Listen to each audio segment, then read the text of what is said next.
In this lesson, we're going to learn the chords of E minor, the primary chords of E minor. So that means we're going to have E minor, we're going to have A minor, and we're going to have B, or B7.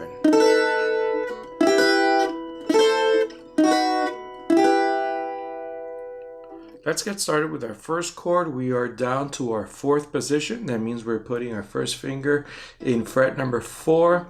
We're putting finger number 2 on fret number 5, string number 2, and we're putting finger number 4 on fret number 7, string number 3, and that's going to give us an E minor.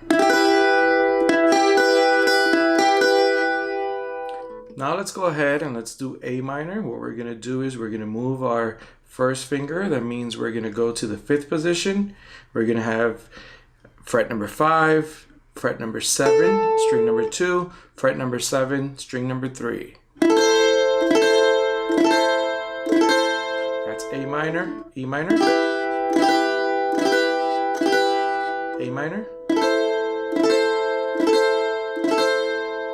The next chord we're going to do is a B. And we're going to do it by doing a hinge bar. That means we're going to use finger number 1 to press 2 notes, and we're going to add finger number 3 on string number 3, fret number 6. That's going to give us a B. So we have E minor, A minor, and B.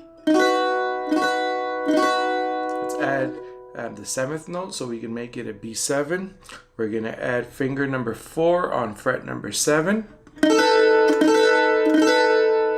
E minor, A minor, B, or B7.